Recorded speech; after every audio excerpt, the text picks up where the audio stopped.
गुलाब की पंखुड़ियां बिखरी पड़ी हैं।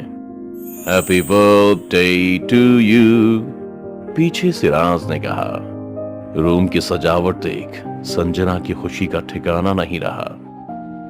राज ने भी संजना को अपनी बाहों में भर लिया और एक लंबी फ्रेंच किस के बाद संजना बोली, बस 2 मिनट और, मैं अभी रेडी होकर आई। तभी राज संजना के हाथ में कपड़ों का पैकेट थमाते हुए बोला, जान प्लीज आज ये ड्रेस पहनना। संजना शर्मा जाती है और राज को कहती है, तुम बाजू वाले कमरे में जाओ, जब बोलूंगी तब आना। राजू भी संजना की बात मान दूसरे वाले कमरे में चला गया। दूसरा कमरा संजना के रूम पार्टनर पल्लवी का था। रूम की हालत देख राज दंग रह जाता है, क्योंकि इस कमरे में काले जादू का सामान बिखरा पड़ा हुआ था। नींबू, वुडू डॉल और किसी राक्षस की फोटो, कुछ कीलें भी और इंसान की फोटो भी जिसका चेहरा सिगरेट से जलाया हुआ था। राज अभी ये सब गौर से देख ही रहा था कि तभी संजना की आवाज आई, आई एम रेडी लव। राज कमरे को ध्यान से देखता हुआ हैंगर पर टंगे लेडीज अंडरगारमेंट्स को साइड करता हुआ फौरन संजना के सामने जा पहुंचा। राज की मद भरी आंखों में शरारत देखकर संजना शर्मा गई थी और पैरों की उंगलियों से बिस्तर को कुरेदती हुई खुद में खुद को समेटने की जद्दोजहद में लग जाती है। तभी राज आगे बढ़कर उसे अपने आगोश में ले लेता है और विवाह के पहले ही एक संपूर्ण सुख प्रदान करने में जुट जाता है। दूसरे दिन राज अपने फ्लैट पर अपने रूम पार्टनर सोहम के साथ सिगरेट के छल्ले बना रहा था। तभी राज के मोबाइल पर संजना का फोन आया। संजना से सारी बात होने के बाद राज ने सोहम से कहा, सोहम, संजना आज मेरे रूम में आ रही है, तो एक काम कर, प्रेम के फ्लैट में चला जा। इस पर सोहम बोला, यार मेरे कमरे पे तो तूने पहले से कब्जा कर रखा था, अब तू मुझे मेरे फ्लैट से ही बाहर जाने को कह रहा है। तू ही बता यार, इस बारिश में कैसे बाहर जाऊं? यार अब तू रो मत, तेरे ऑटो का पैसा मैं दे दूंगा, कल दारू भी पिला दूंगा, बस।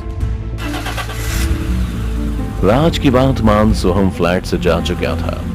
राज अब संजना के इंतजार में ही था कि तभी एक बार फिर संजना का फोन आया। राज माय लव, कुछ इमरजेंसी आ गई है, इसलिए मैं आज नहीं आ रही रूम पर। हाँ, लेकिन कल सुबह पक्का आ जाऊंगी। संजना की बात सुन राज अपना मूड ऑफ करके बैठ गया था, पर अब उसके अंदर की वासना की आग भड़क चुकी थी। इसी चक्कर में अब वो किसी उधेड़ बुन में लग गया था, क्योंकि अब सोहम भी फ्लैट से जा चुका था। राज ने तुरंत ही किसी का फोन किया, मैं अकेला हूं, तू फ्लैट पर आ जा। इतना कहकर राज ने फोन काट दिया था। दूसरे दिन जब संजना राज के फ्लैट पर आई तो दोनों में जबरदस्त रोमांस शुरू हुआ। रोमांस ही रोमांस में जाने कब शाम हो गई कुछ पता ही नहीं चला। दोनों एक ही चादर में लिपटे एक दूसरे के आगोश में सोहम के लैपटॉप में फिल्म देख रहे थे। तभी संजना ने कहा, चलना राज, थोड़ा बाहर घूम कर आते हैं, वैसे भी मेरा पूरा बदन टूट सा रहा है, मुझे चाय पीनी है। इस पर राज बोला, बाहर बारिश हो रही है संजना, और फ्लैट में तो चाय बनाने का सामान ही नहीं है, रुको मैं बाहर से तुम्हारे लिए चाय लेकर आता हूं। संजना से कहता हुआ राज बाहर चला गया। राज के ना होने पर संजना बोर होने लगी थी, क्योंकि राज को आने में देरी हो गई। एक चाय लेने में राज को इतना टाइम क्यों लग रहा है? खुद से कहती हुई संजना ने फिल्म को पॉज कर दिया, फिर लैपटॉप की बाकी फाइलों को देखने लगी। संजना भी लैपटॉप की फाइलों को देख ही रही थी कि अचानक ही उसे कुछ ऐसा दिखा जिसे देख उसका खून जम सा गया। संजना पूरी तरह से टूट चुकी थी, उसकी आंखों से आंसू थम नहीं रहे थे। तभी राज भी हाथ में चाय लिए संजना के सामने आ जाता है। वो भी संजना से कुछ कह ही रहा था कि तभी उसकी नजर लैपटॉप की स्क्रीन पर गई, जिसमें राज किसी और लड़की के साथ संभोग करते हुए वीडियो बना रहा था, जिसे देख राज के पसीने छूटने लगे थे। संजना, मैं तुम्हें सब कुछ समझा सकता हूँ। क्या समझाओगे तुम मुझे राज? इस वीडियो को देखकर मुझे सब कुछ समझ में आ चुका है। मुझसे मन भर गया था तो एक बार बता देते। मेरी दोस्त, मेरी रूम पार्टनर को क्यों बर्बाद किया? पल्लवी मेरी अच्छी दोस्त थी राज, और और तुम मेरे पीठ पीछे ही मेरे दोस्त के साथ रंगरलियां मनाते रहे। कब से चल रहा है तुम दोनों का चक्कर? संजना की आंखें गुस्से से लाल हो चुकी थी, जिसे देख राज ने गर्दन झुकाते हुए कहा, मैं तुमसे मिलने के एक हफ्ते बाद से ही, जब पहली बार तुम्हारे फ्लैट पर आया था और नशे में तुम जल्दी सो गई थी ना, तब पल्लवी और मेरी बातें शुरू हो गई और पता ही नहीं चला कि कब हम दोनों एक दूसरे के इतने करीब आ गए और ये सब होने लगा। फिर उसके बाद हर बार तुम्हारा पेट भरने के बाद मैं उसकी प्यास बुझाने उसके कमरे में जाता था। और अभी राज बोल ही रहा था कि तभी संजना ने राज का कॉलर पकड़ उसे दूर धकेल दिया।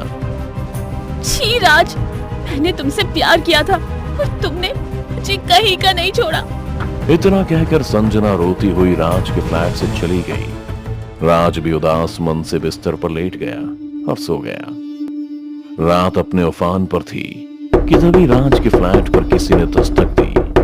राज एक पल में नींद से जाग गया था। उसने जैसे ही दरवाजा खोला तो दरवाजे पर कोई था ही नहीं।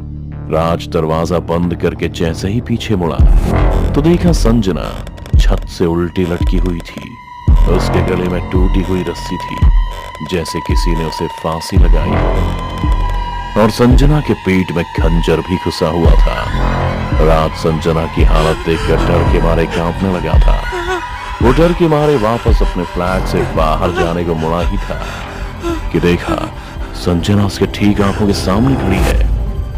मैं कोई खेलने की चीज नहीं हूँ राज, मैं एक औरत हूँ जिसे तूने धोखा देकर अपनी वासना की भूख मिटाई है और मुझे रौंद दिया।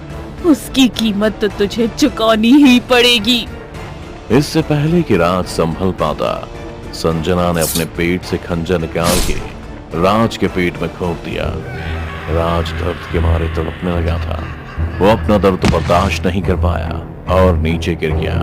इतने पर भी जब संजना का पेट नहीं भरा तो वो राज के ऊपर ही कूद गई और उसकी गर्दन के मांस को अपने दांतों से नोचते हुए खाने लगी। राज फर्श पर लेटा हुआ दर्द के मारे चढ़ा रहा था, अपने पैर पटक रहा था। देखते ही देखते संजना राज की गर्दन और छाती का मांस नोच कर खा चुकी थी। राज की छाती की हड्डियां साफ दिखने लगी थी और उसकी सांसें अभी भी बाकी थीं। बहुत हिम्मत कर राज ने संजना को खुद से दूर झटका और बदहवास ही फ्लैट से निकल मुंबई की सड़कों पर दौड़ता हुआ सीधा पुलिस स्टेशन पहुंचा।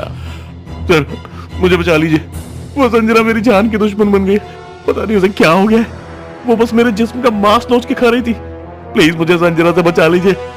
ये सुन इंस्पेक्टर बोला, जिसे बचाना था उसे तो तूने खुद ही मार दिया, और अगर तेरे जिस्म से मांस नोच रही थी तो खून के निशान कहाँ हैं? तो बिल्कुल सही सलामत खड़ा है। इंस्पेक्टर की बात सुन राज चौंक गया। उसने जब खुद की छाती छुई तो वो बिल्कुल सही सलामत थी।